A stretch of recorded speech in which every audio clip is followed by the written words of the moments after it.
Guys, I hope you're all doing great. So today we will be covering chapter 2 of criminal law.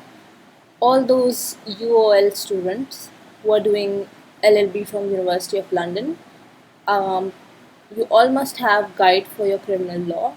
So I expect you to open it, and I expect you to open page number 10 of it. So we are doing the very basic chapter of criminal law, which is a very essential chapter as well because it basically defines how you have to study the entire guide and how you have to carry out your studies. Um, so in this chapter, we'll be doing the building blocks of criminal liability, which includes the general principles um, involving the basic elements which are required for proving an offense. So if you have the core textbook of the guide, I would highly recommend you to read chapter 4, and the ones I'm highlighting over here, these are very essential. This will basically clear your concepts about what we're going to study and how we will be carrying out our studies for criminal law. So I expect you to read chapter 4, not the entire chapter, but just section 4.1, 4.2, and 4.3, which basically defines the element of a criminal liability and how actus rea, mens rea, and defenses are interlinked. Moving on, kindly open page number 11.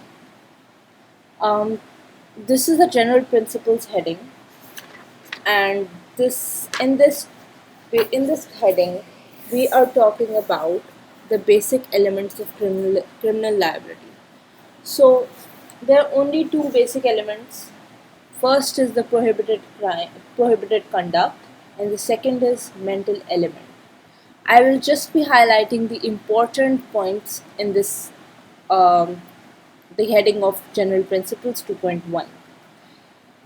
So, as it says here, the purpose is that they're fitted for is to provide clear rules of conduct and a secure basis for punishment.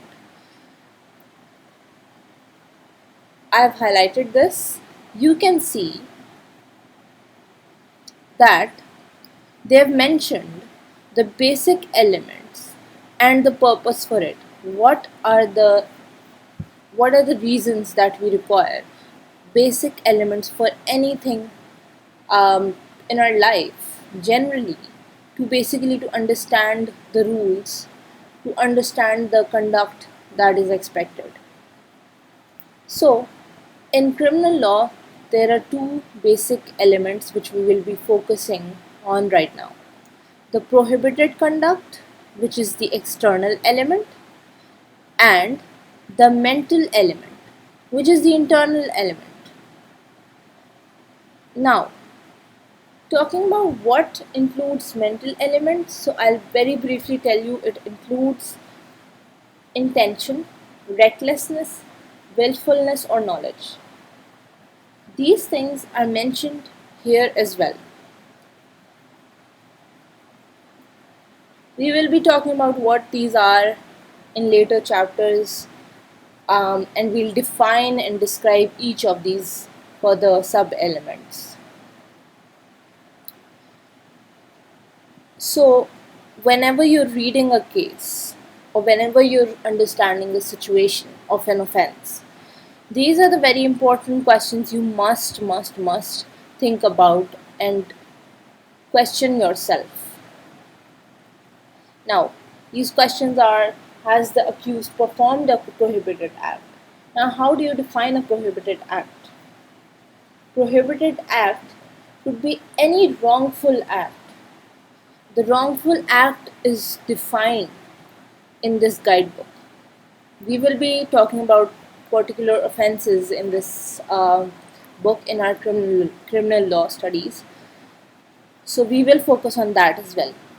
The second question you must ask is that, was that act accompanied by a specified state of mind or mental element? Now, state of mind is actually known as the mental element. Okay, keep this equation in your mind that to understand criminal liability, you must understand the concepts of prohibited act and the mental element.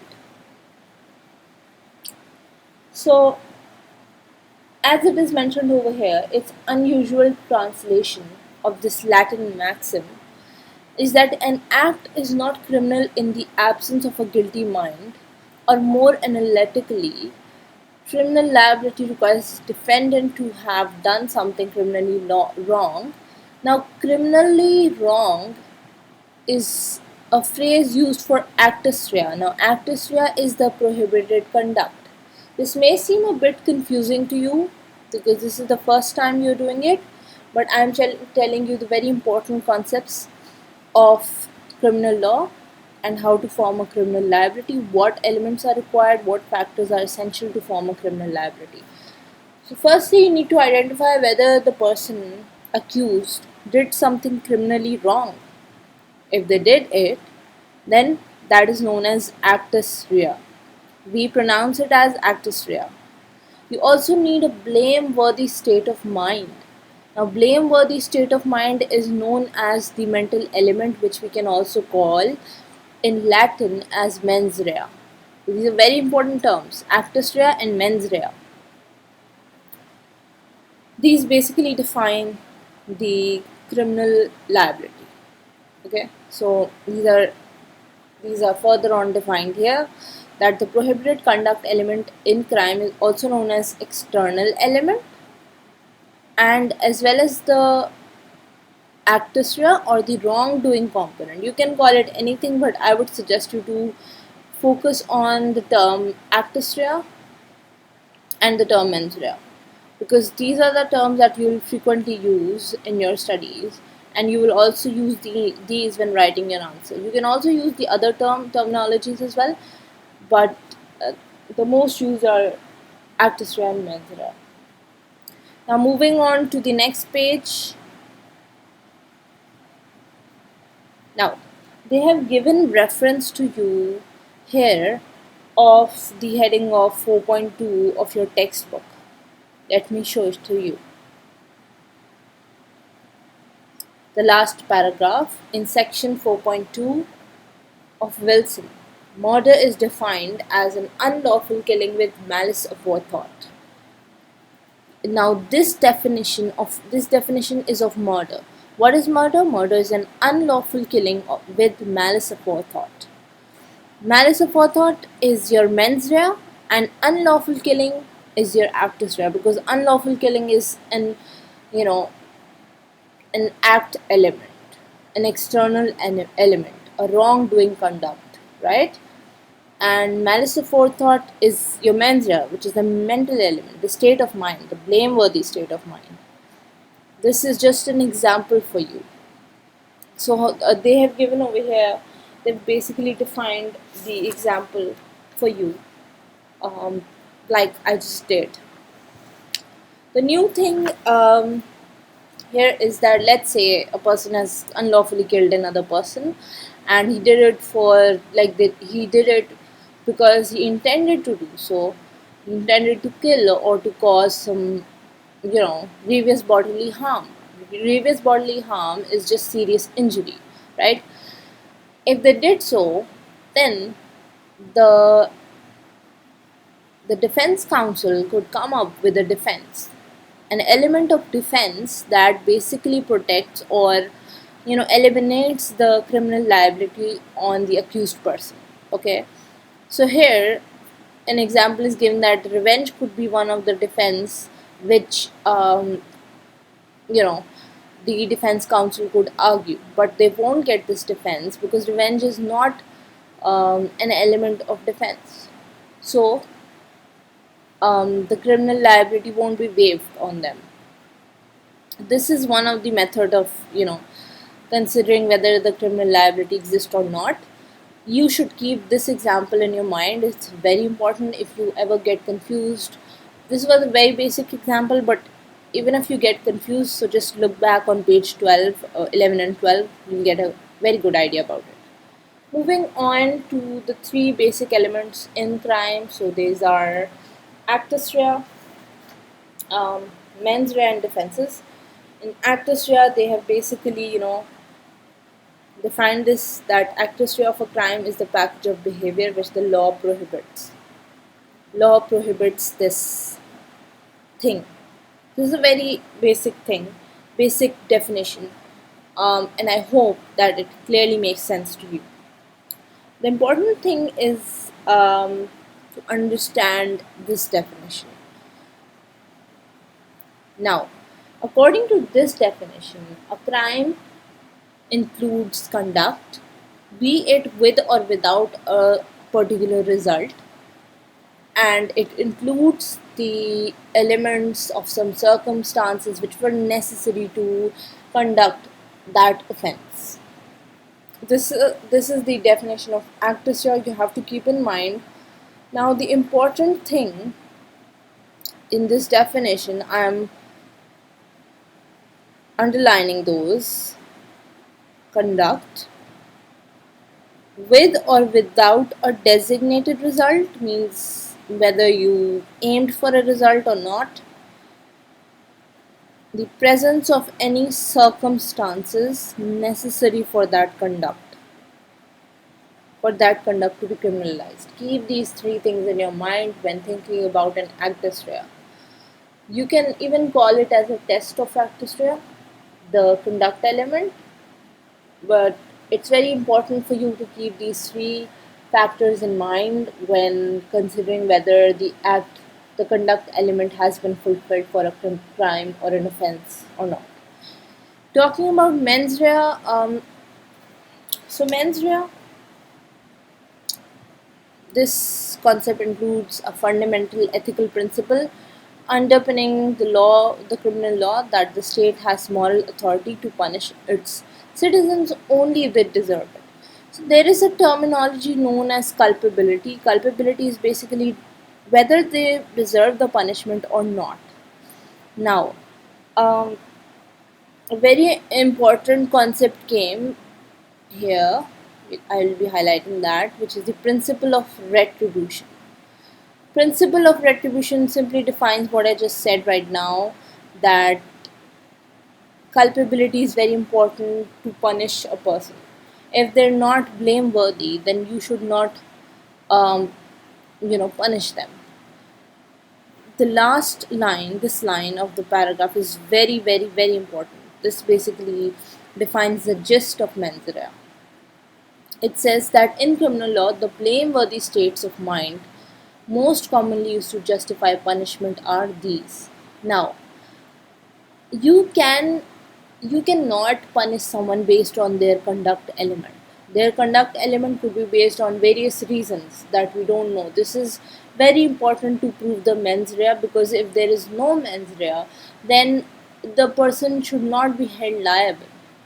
In most of the crimes, they are not held liable if there is no mens rea, but only actus rea, because we don't know what the person had in mind when conducting that, when he was acting, when he was committing that unlawful act.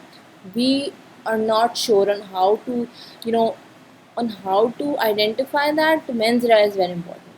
Now there are few factors which define mens rea, or you could call it that these are the states of mind or mental elements. This includes intention, which is the most common. Recklessness, this the second most common. Then there is dishonesty, knowledge, and belief. We will be covering them, all of them, in our um, criminal law chapters further on. Now, the mental element, it reflects a conscious attitude of the accused to what they are doing.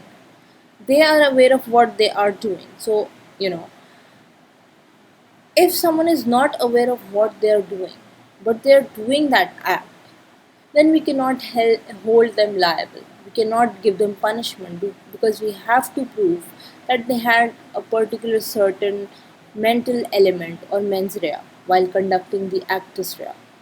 Then it will fulfill the offense. Having such an attitude is what makes them deserving of punishment, since they are consciously defying a standard of conduct binding on them. So, if we say that the act of has been committed, someone has done an act according to criminal liability, but we say that they they lacked the mens rea, then we cannot hold them liable, as I mentioned earlier.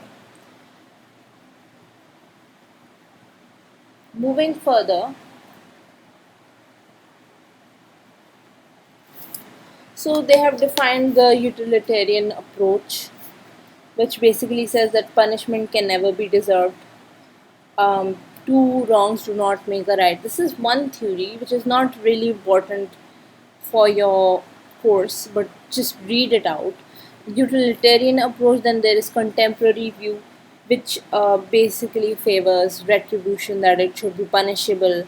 The if anyone committed an offense, it should be punishable based on their blameworthy state of mind and their conduct element. It should not be unjust or unfair, you know. So I would suggest you to go over 4.2 in this regard to understand this and just kind of read it, because this is not really important for your chapter, but you for your criminal law syllabus.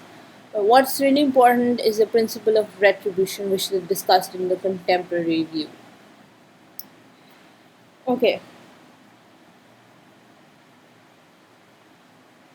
so basically, let me summarize the utilitarian approach and the contemporary view. So contemporary views suggest that justice and punishment requires punishment to be deserved, which is basically the principle of retribution. And the utilitarian approach says that two wrongs do not make something right. It basically focuses on the aspect that for punishment, for the justification of punishment, is to reduce the incidence of anti-social and dangerous conduct to punishments. So basically, it's saying that if someone has an antisocial, behavior and they conduct an offense, it should be punished. It should be punished to prevent the future. Uh, I mean, for people to conduct crimes, to commit an offense in future. So it is essential for you to punish them. So it has a preventive function. Utilitarian approaches talks about the preventive function, whereas the contemporary view talks about the blameworthy approach, that if they're blameworthy, then punish them, otherwise don't. Where prevention comes into its own is with respect to those offences that have harm prevention rather than moral wrongdoing as their primary focus. Such offences often have a fault element that requires no conscious awareness of wrongdoing. Sometimes it also happens that conduct you conduct an act, but you're not consciously aware that you're doing that wrongful act. So this also has a mens rea or gross negligence, or what you call is recklessness, as I mentioned previously. Now let's move on to the third element of criminal liability, which is defenses, criminal defenses. Criminal defenses are one of the blocks of criminal liability, and so there could be many forms of defenses. um, Defenses are basically they reduce or they eliminate the criminal liability on the accused person. Okay, so the most common of the defenses are self-defense, which we will talk about in our course, are self-defense, insanity, consent, duress, and necessity. And there are some other defenses of murder, which we'll talk about separately. So there are two moral views about defenses. And the first is that it would be unfair to punish the accused, although their act was wrongful, because they were deprived of the capacity or a fair opportunity to conform to the prohibition. This is one view, not very important, but what you can do is that you can discuss, you can talk about it in your essays, and if you want to read more about it, I would suggest you to open your textbook, sorry, of William Wilson and search about it. Actually, this is a very unique point which you can write in your essays or even talk about it in your problem questions when talking about defenses. So you can bring about this point and talk about it. Second view is that um, the definition of the offense is satisfied as the act of the accused was not wrongful because of special circumstances. Now, the first viewpoint talks about the defenses such as duress and insanity, what you call is excuse, right? Basically, you are excused from the criminal liability if there was duress or insanity, which was argued as a defense. And the second, which we would also call second viewpoint is self-defense, which we could also call as justification. This basically, let's say, this justifies that okay, you should not be held liable for the crime you committed. You know, let's say, I'll give you an example. For example, one person, a guy, was about to rape a girl, and she could totally make sense of it that he's approaching her and he's coming towards her and he's gonna harm her, um, or is trying to be sexual to her or is harassing her. Then um, let's say she hits him and that hit causes him an injury, right? Or maybe it causes him a very serious kind of grievous bodily harm or injury, or it probably killed him. So that girl could argue self-defense in her case to avoid or eliminate or reduce liability. I hope this is making sense to you all. Guys, I would really want you all to do activity 2.1 and all the activities in your guide separately. Do it at home based on your understanding. First, do it and then check out the feedback on it. The feedback is not available in this guide, but it is available on your University of London VLE portal, Virtual Learning Environment portal. You must check it out under it. It must be under um, criminal law module. So once you're done with the activities, then check out the answers, not before doing an activity. So guys, let's move on to the very important topic, which is that you have to prove. Um, Basically, how to prove these elements of mens actus rea, mens rea, and defenses. So we will be talking about who basically proves these elements. Who is liable to prove these elements? Now there is a reference given um, in the case of Wilmington versus DPP 1935. Highlight it in your guides. You can also refer it in your answers. So basically, I'll just read it out.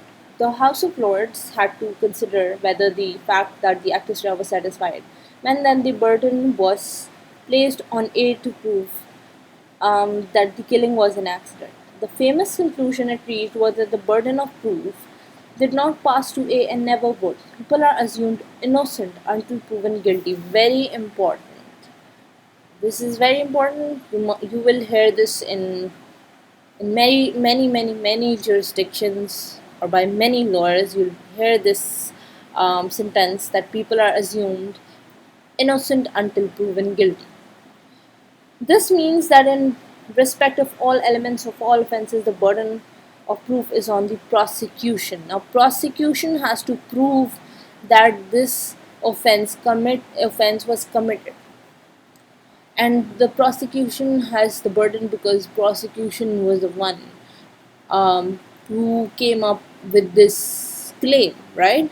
Who claimed that they have been harmed or they have been, they are the victim of certain sort of offense or crime. So they bear the burden of proving all these elements of the offense, right?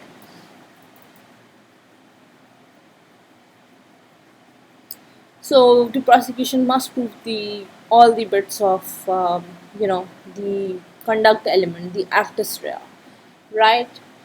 For example, the actus rea of crime is rape, uh, of, uh, of of the crime of rape is having intercourse with a person with or without their consent.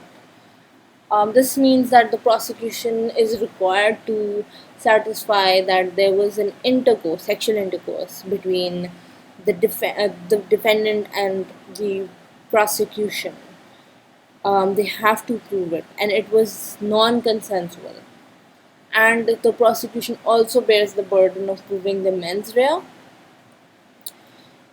which is the intention, right? Which is the intention. Because intention is the mental element or mens rea of rape. So, coming up to the last paragraph of proving a criminal liability, the prosecution must, um, when the defendant comes up with a defense, the prosecution is required to disprove that and is required to dissatisfy the elements that or the factors that or the viewpoints or you could call the arguments that the defendant is basically trying to prove, right? And this is one of the aspects of it.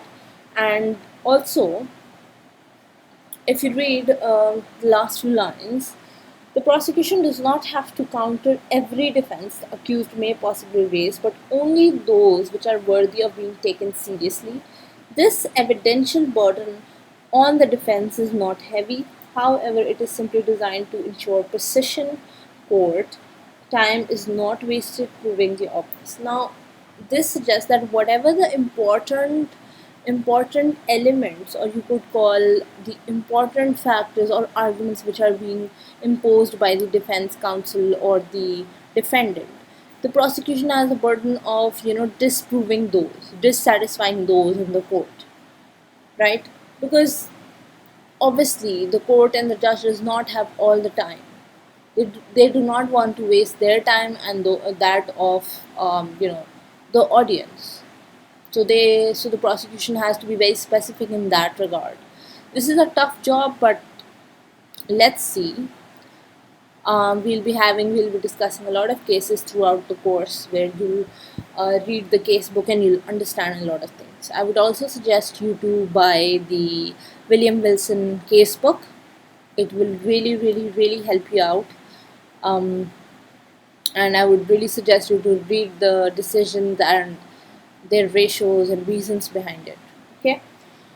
Now, the standard of proving, I would not go into the detail of it, but the standard of proof is supposed to be beyond reasonable doubt. Now, beyond reasonable doubt is something that the prosecution, while proving that these elements took place of an offense, that there is criminal liability, they have to prove it beyond reasonable doubt. And this is the burden that the prosecution has. As we can read it over here, the jury or magistrates must not convict unless the prosecution has made them sure that all elements of the offense are present. They have to make it sure. The prosecution has this burden. They have to prove this thing. So that's that.